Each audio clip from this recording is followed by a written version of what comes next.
Sean bienvenidos a otra clase de laboratorio. En esta oportunidad hablaremos de la práctica número 4, que lleva por nombre manometría.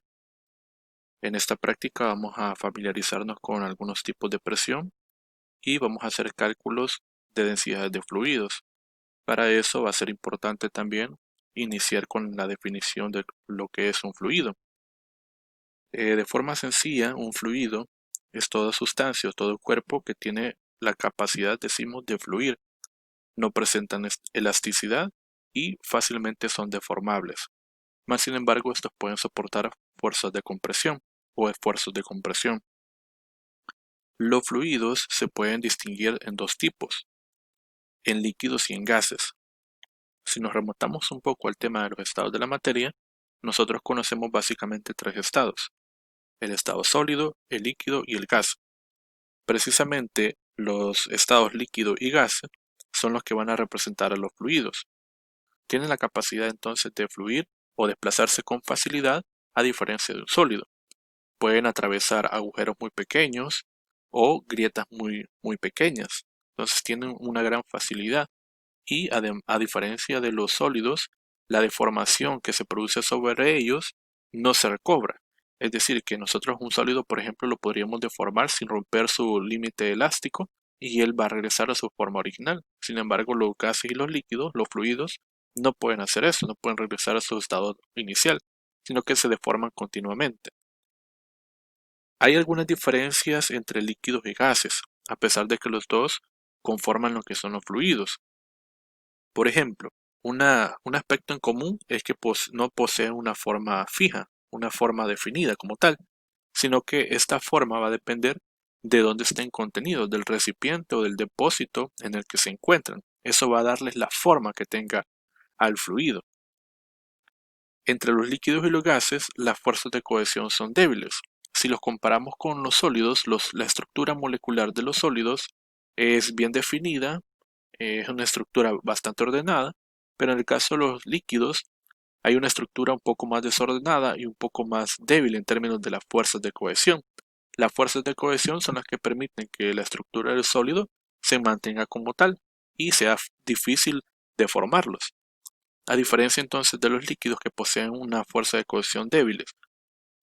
Si lo comparamos con los gases, la otra parte de los fluidos, los gases tendrán una estructura molecular un poco más desordenada. De hecho, las fuerzas de cohesión que intentan mantener unidas a estas moléculas es prácticamente muy débil o inexistente. Las moléculas como tal se andarán moviendo más con libertad que si lo comparamos con un líquido. Podemos observar acá en esta imagen cómo sería la estructura interna de las moléculas. Esta es una representación de cómo se verían las moléculas conformadas para un fluido líquido y otras conformadas para un fluido gaseoso. Las moléculas del fluido líquido tendrán ciertos enlaces, ciertas fuerzas de cohesión que intentan mantener unidas las moléculas unas con otras. Y en el caso de los gases, pues la estructura molecular, podemos observar acá, no está arraigada a una fuerza de cohesión. Las moléculas andan moviéndose libremente con una cierta velocidad y de manera aleatoria, ¿verdad? Es un movimiento bastante desordenado, bastante caótico. Entonces, a diferencia de los sólidos, esas fuerzas de cohesión son bastante débiles comparadas con las de ese sólido. Bien, otro aspecto importante es que como los líquidos y los gases conforman los fluidos, ellos van a tener una propiedad que se llama compresibilidad. En el caso de los líquidos, estos son incompresibles. Eso significa que muy difícilmente yo voy a poder cambiar su tamaño o su volumen aplicándoles una fuerza de compresión. Es muy pequeña o demasiado pequeña la variación de volumen que sufren al aplicarles una fuerza de compresión. Eso los hace entonces tener esta propiedad de ser incompresibles. Los gases tienen la propiedad de ser compresibles, es decir, que es más fácil poder cambiar el volumen de un gas aplicando la misma fuerza de compresión que si lo hiciéramos con un líquido. Los líquidos tenderán a comportarse como si fueran un sólido, ¿verdad?, al aplicar ese tipo de fuerzas. En general, los líquidos entonces no vamos a poder cambiar su volumen y en el caso de los gases vamos a poder modificarlo con fuerzas de compresión. Una propiedad importante que aparece tanto en los sólidos, líquidos y los gases es la densidad. La densidad me identifica la relación de la masa entre el volumen de la sustancia. Si la sustancia es homogénea, esa proporción de la masa sobre el volumen es una constante. Y cuando hablamos de que un líquido es incompresible es porque esa propiedad no va a cambiar también, ¿verdad? Va a mantenerse constante por efecto del que el volumen se mantiene constante. No así los gases. Si modificamos el tamaño de un gas, hemos modificado entonces su volumen y evidentemente modificaremos también su densidad.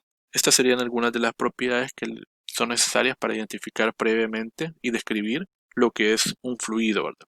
Entonces vamos a analizar ahora la propiedad de la presión, que no solamente aparece en los fluidos, sino que también la puede producir un objeto sólido. Imaginemos entonces que tenemos una superficie horizontal con un área determinada, llamemos A al área. Podemos aplicar una fuerza inclinada sobre esa superficie e identificar dos de sus componentes, la componente vertical o perpendicular al plano y la componente horizontal o tangencial al plano. La definición de la presión nos dice que esta es el resultado o el efecto de una fuerza perpendicularmente aplicada sobre una superficie, sobre un área. De ahí entonces que decimos que la presión es igual a la fuerza entre el área. Especificamos entonces que se trata de una fuerza perpendicular. El efecto de una fuerza horizontal no produce ningún resultado en términos de la presión. Por lo tanto, solo consideramos la magnitud de esa componente vertical. De tal forma que las unidades para la presión nos dan newton sobre metros. Esta relación de estas dos unidades nos da una nueva unidad que se llama el pascal. Los pascales son una de las unidades más habituales en las cuales nosotros expresamos la presión, pero podemos tener otros tipos de unidades, como por ejemplo los bars, las atmósferas, los torrs, los milímetros de mercurio, etc. Nosotros vamos a tratar de familiarizarnos con algunos de estos, principalmente la que define el sistema internacional, que es el pascal, y posiblemente el de la atmósfera. Entonces, la presión, según la formulita que nosotros estamos viendo por acá, nos dice que es directamente proporcional a la fuerza e inversamente proporcional al área. Esto significa entonces que el efecto de la fuerza sobre la superficie lo que hace es una distribución. Si tenemos un área muy grande y una fuerza muy grande, vamos a tener entonces una distribución de toda esta fuerza sobre la superficie. Una fuerza pequeña sobre una superficie siempre grande va a tener un efecto de presión bastante pequeño, ¿verdad? Porque lo que va a suceder es que se va a repartir o se va a distribuir sobre toda esa superficie. Podemos poner en práctica los efectos de la presión, por ejemplo, cuando intentamos clavar un clavo sobre una pared o sobre un bloque de madera, etc. El clavo tiene una punta muy fina, muy pequeña, y por lo tanto el área de contacto sobre la pared o sobre la superficie donde lo vamos a clavar, y entonces, por eso, cuando nosotros golpeamos aplicando una fuerza sobre el clavo, este puede penetrar, ¿verdad?, sobre esa superficie, porque se genera una altísima presión. Lo mismo que sucede con un cuchillo cuando queremos cortar ya sea un objeto o un alimento. El filo, que es el área de la hoja del cuchillo, que es muy delgada, tiene un área muy pequeña. Por lo tanto, con nuestra mano al aplicar una fuerza, intensificamos el efecto de esta fuerza con el efecto de la presión. Podemos identificar acá que la presión tiene esa relación, ¿verdad? Más área para una misma fuerza hay menos presión y menos área para una misma fuerza tenemos una presión que se incrementa.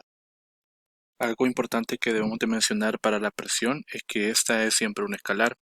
A pesar de que es una fuerza dividida entre un área, lo que interesa de la fuerza es la magnitud. La magnitud de la componente vertical o perpendicular a la superficie. La presión siempre en todo momento será un número, una cantidad escalar. Cuando tratemos la presión nos vamos a referir a esa cantidad. Bien, tenemos como primer caso o primer tipo la presión atmosférica. La presión atmosférica es la presión que ejerce todo el peso de aire que hay sobre la superficie de la Tierra, es decir, la atmósfera. Suponemos una columna que tiene el espesor de esa propia atmósfera y cuyo peso recae sobre una superficie de 1 metro cuadrado. Se imaginan entonces la intensa magnitud de la presión producida por una intensa magnitud de peso, ¿verdad? Esta cantidad es bastante grande. ¿Cómo es posible que nosotros podamos soportar una presión de esta magnitud? Nuestro cuerpo está prácticamente adaptado a las condiciones naturales de la Tierra. Estas condiciones incluyen a la presión atmosférica.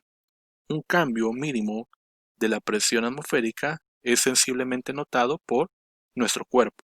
Es por eso que los aviones comerciales que viajan a altísimas alturas necesitan regular la presión en el interior, es decir, ajustar el valor de la presión que se asemeje a la presión atmosférica que hay a nivel del mar.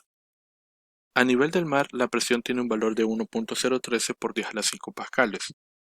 Suponemos que es un valor constante mientras nosotros nos mantengamos al mismo nivel. Sin embargo, sabemos por experiencia que cuando nosotros nos elevamos en altura, el efecto de la presión se reduce. Cada vez que vamos aumentando la altura, la presión va disminuyendo. Entonces podemos decir que hay una relación estrecha entre el comportamiento de la presión y la magnitud de la altura, la elevación. Se comporta entonces la presión atmosférica como si fuese un fluido en reposo, ¿verdad? Si tenemos más altura, entonces la presión trata de disminuir. Otro tipo de presión importante de definir es la presión manométrica. Imaginemos que tenemos un depósito lleno de un fluido líquido. Por sencillez vamos a utilizar agua. El agua tiene una densidad que la representamos con el símbolo ρ.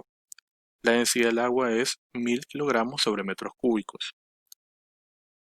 Si imaginamos que sobre la superficie de este fluido líquido tenemos la presión atmosférica y queremos determinar la presión en el punto dentro del interior de ese fluido, en un punto P a una profundidad H, es lógico pensar entonces que esa presión se debe tanto al peso del fluido que hay por encima de ese punto como a la presión que hay fuera del fluido, la presión atmosférica.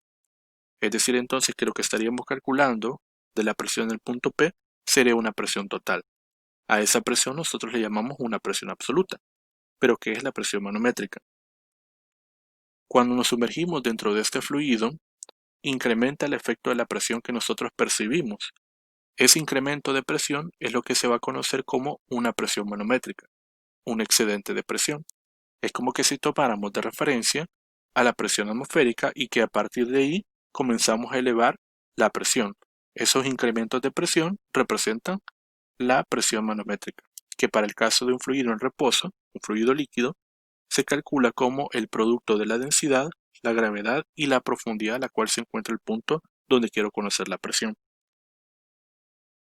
En otras palabras, puedo combinar los tres tipos de presiones en una sola ecuación, que se conoce como la ecuación fundamental de la hidrostática, donde nos dice que la presión absoluta, es decir, la presión en cualquier lugar dentro de un fluido, es igual a la presión atmosférica, la que está encima del fluido, más la presión manométrica, la que produce el propio peso del fluido sobre ese punto P.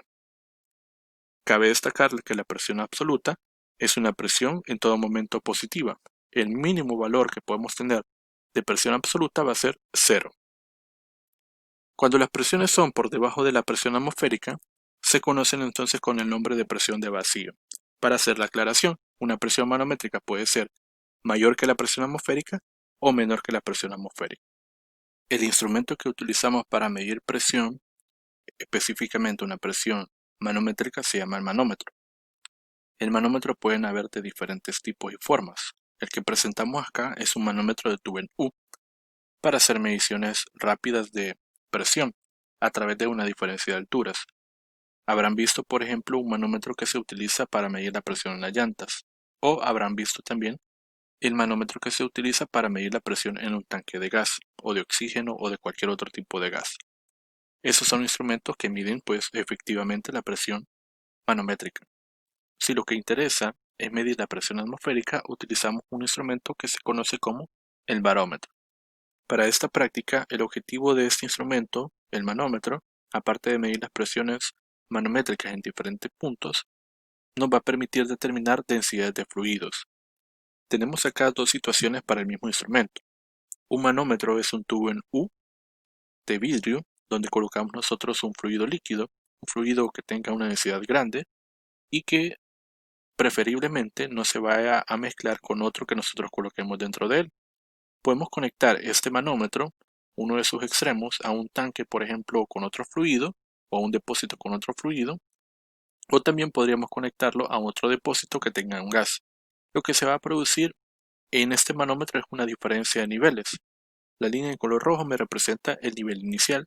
Hemos agregado aquí un líquido que ha llegado hasta esa altura, que la hemos marcado. Cuando colocamos en uno de sus brazos otro fluido, generamos una diferencia de alturas. Y entonces uno de los lados del manómetro aumenta su tamaño, su altura, y en el otro caso, este disminuye su altura.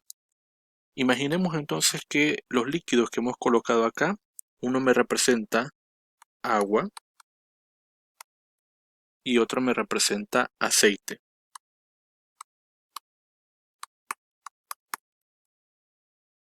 Por experiencia sabemos que el agua y el aceite no se mezclan, y lo que observamos es una configuración como la siguiente. El agua queda por debajo del aceite, el aceite queda flotando encima del agua. Bien, las dos sustancias no se pueden mezclar y generan una diferencia de alturas. Podemos ver claramente la columna de aceite y la columna de agua. Lo siguiente será tratar de establecer algunas alturas para poder identificar cada una de las columnas. Voy a trazar aquí con la regla 3 diferentes alturas para 3 diferentes posiciones.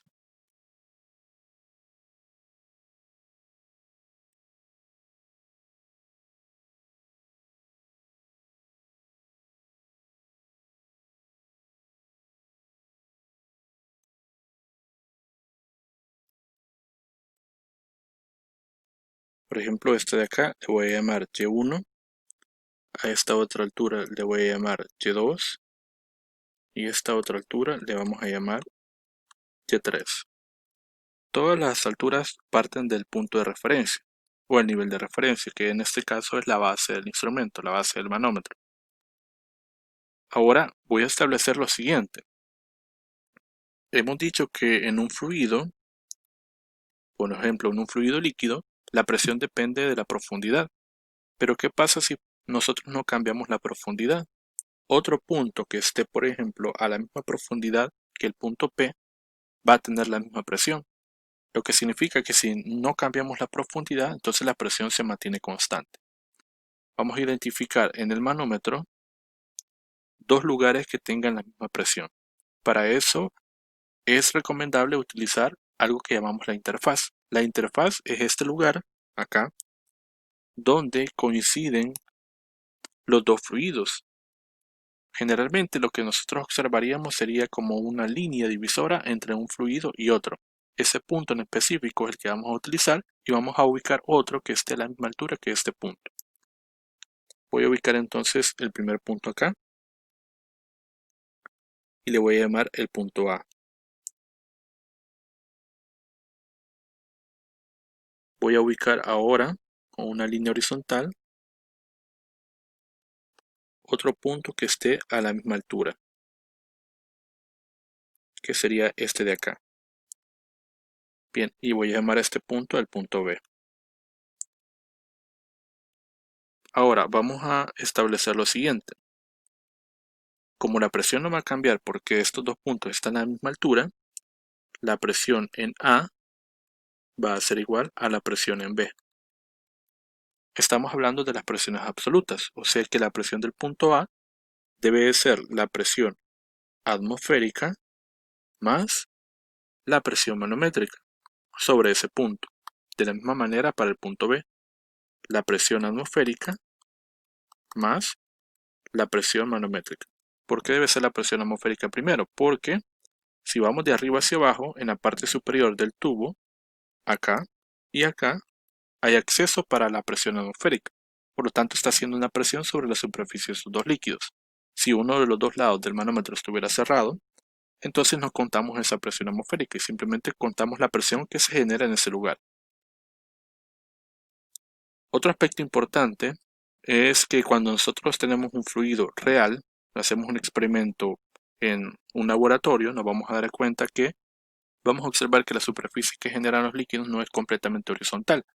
Primero, esto tiene que ver con el depósito, que es algo pequeño. Lo otro es que siempre se va a observar esta especie de curva. Esa curva es la que nosotros tenemos que tomar en cuenta a la hora de hacer mediciones. Nosotros tenemos que hacer mediciones a partir de esta curva, ¿verdad? Para tomar en cuenta esa pequeña desviación que sucede en la superficie del fluido. Bien, a partir de esta igualdad, entonces establecemos lo siguiente. Como la presión atmosférica es la misma en ambos términos de la ecuación, la puedo eliminar. Y la presión manométrica va a depender del producto de la densidad del fluido, la gravedad y la altura. Identifiquémosla entonces para el punto A. El punto A se encuentra aquí. Y yo observo que toda esta columna de aceite recae sobre el punto A. Entonces escribiría la presión manométrica de esta forma.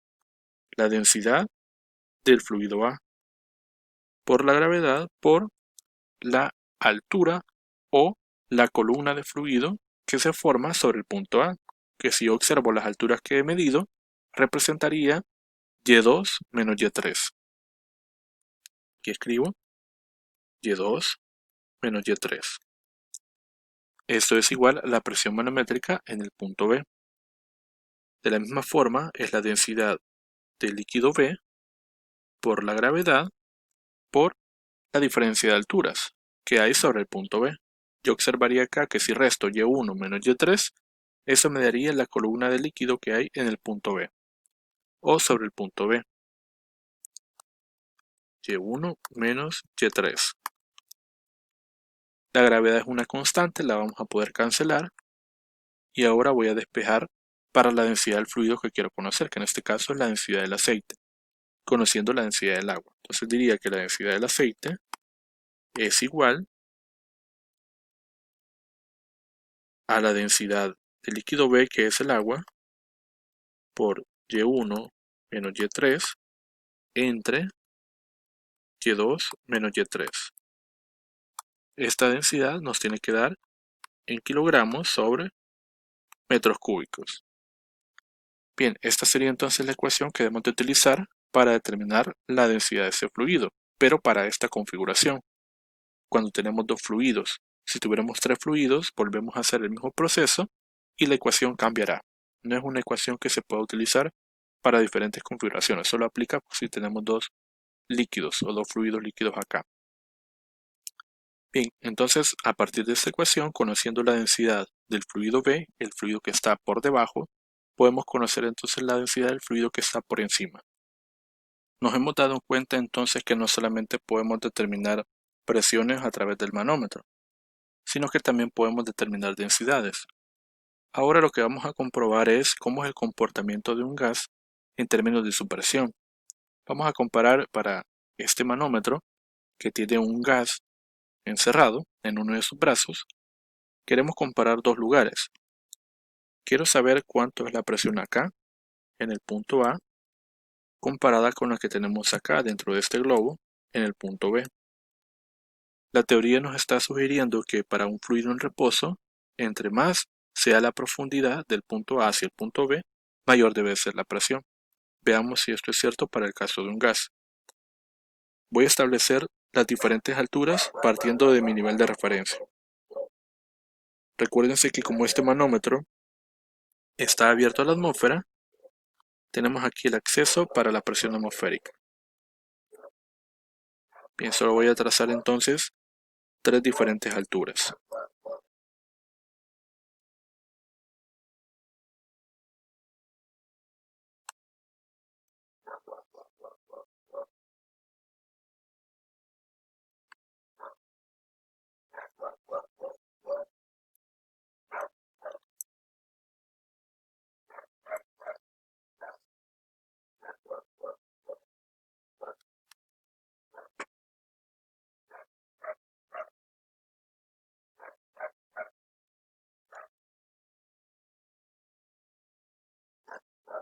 Bien, la voy a nombrar de esta forma.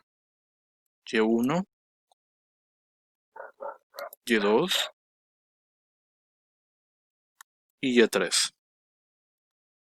Ahora, de la misma forma como hicimos con el otro manómetro, voy a seleccionar la interfaz, que es donde coinciden los dos fluidos, y voy a establecer el primer punto, que en este caso es el punto A. Voy a utilizar la regla y voy a colocar una línea horizontal que conecte este punto con el otro brazo del manómetro. Este de acá, este punto. Lo voy a llamar el punto C. Ahora, por igualdad de presiones, decimos que la presión en el punto C debe ser igual a la presión que hay en el punto A. La presión del punto C se puede calcular como la presión atmosférica más la presión manométrica, que es igual a la presión del punto A. No perdamos de vista lo siguiente. Voy a calcular la presión del punto A utilizando el brazo izquierdo del manómetro y posteriormente voy a despejar para la presión en B utilizando el brazo derecho del manómetro. Bien, la presión atmosférica ahora no la puedo cancelar, sino que simplemente la voy a ir llevando. La presión manométrica es el producto de la densidad, la gravedad y la profundidad para este fluido, este de acá. En nuestro experimento esto va a ser agua. Entonces es una densidad conocida.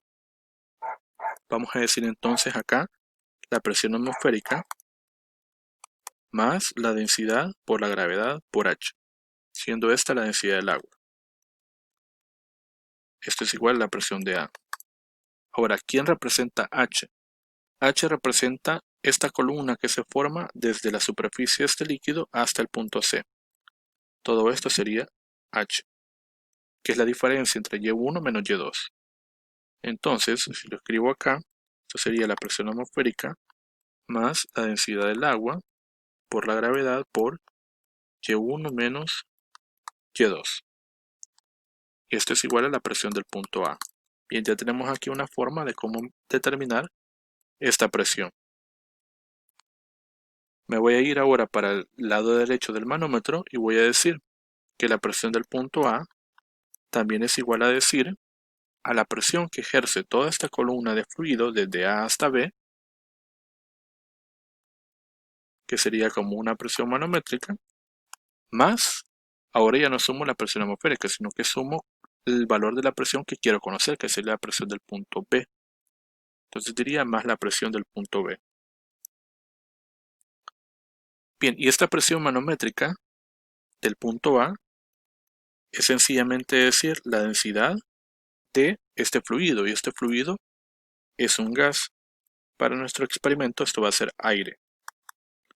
El aire tiene una densidad de 1.23 kilogramos sobre metros cúbicos. Entonces sería la densidad del gas por la gravedad por la altura o la profundidad. Esa altura de esa columna sería Y3 menos Y2. Entonces reescribiendo la ecuación quedaría como la presión de A igual a la densidad del gas por la gravedad por Y3 menos Y2. Ahora que tengo esta nueva ecuación, voy a despejar la presión de B, con lo que me quedaría entonces que la presión de A menos la densidad del gas por la gravedad por Y3 menos Y2 corresponde al valor de esta presión de B. Bien, ahora podemos hacer una comparación entre estas dos presiones. De esta segunda ecuación, esta de acá, puedo observar que la presión de A no es igual a la presión de B, sino que hay una pequeña diferencia. Si estamos observando que es la presión de B menor que la presión de A. Eso sí lo estamos observando. De hecho, el punto B está a mayor altura que el punto A. Por lo tanto, esperaríamos que fuera menor. Ahora bien, sucede lo siguiente.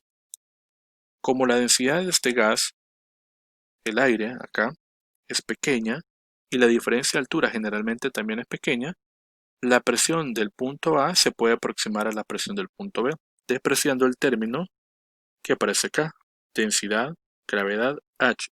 Si este valor es pequeño, lo podemos despreciar y entonces la presión de B será igual a la presión de A. En conclusión, la presión que hay dentro de un gas en un depósito encerrado va a ser constante en cualquier lugar donde yo esté midiendo la presión o donde la esté determinando, esa va a ser la misma. Es decir, que en B y en A pesar de que tienen una diferencia de altura, la presión se va a mantener constante. En el experimento ustedes van a considerar este término, densidad, gravedad y diferencia de alturas, para determinar cuánto es esa pequeña diferencia que hay entre B y A, para concluir si realmente son o no la misma presión. Este efecto no se considera si tuviéramos, por ejemplo, la presión atmosférica. Para alturas de kilómetros, esa presión que se ejerce por este gas va a ser enormemente grande, a pesar de que la densidad es pequeña. Entonces, como tenemos una diferencia de altura muy grande, el efecto de la presión sí se va a reducir por la elevación o por la altura a la cual nosotros estemos midiendo esa presión. Entonces no aplica para la presión atmosférica. Su comportamiento va a ser a mayor altura, menos presión. Pero para este gas en este depósito pequeño, la presión es constante en todos esos puntos. Esa va a ser la conclusión a la que pretendemos llegar en el experimento. Como podemos ver acá en esta imagen, tenemos el manómetro con los dos líquidos, el agua del lado izquierdo y el aceite del lado derecho. Vamos a proceder a hacer las lecturas de las alturas. Observen que la columna de aceite se forma una concavidad en la parte inferior y en el agua una leve concavidad en la parte superior. De lo que podemos leer de la cinta métrica para la primera altura, tenemos una lectura de 8.1 centímetros aproximadamente. Tenemos que hacer esta medición también del lado derecho para las siguientes dos alturas. Observen que hay una diferencia de niveles entre la columna que se forma de aceite y del agua. La altura Y2, que sería la parte inferior, tenemos una lectura de 5.6 centímetros y en la parte superior una lectura de aproximadamente 8.3 centímetros. Estas lecturas de alturas nos van a servir entonces para determinar la densidad del líquido aceite, que como se debe esperar, por estar en la parte superior, debe tener una menor densidad que el agua. En este manómetro tenemos ahora agua y aire. Vamos a hacer nada más mediciones de alturas. Comenzaremos con la altura Y2, la de la columna más pequeña. Medimos con la cinta métrica y tenemos un aproximado de 17.1 centímetros. Pasamos a la altura Y1, que tiene un aproximado de 37.1 centímetros. Y finalmente pasamos con la altura más grande, que corresponde a un valor de 62 centímetros. Con estas tres alturas, nosotros ya podemos hacer los cálculos y determinar cómo es la presión entre los dos puntos que habíamos especificado.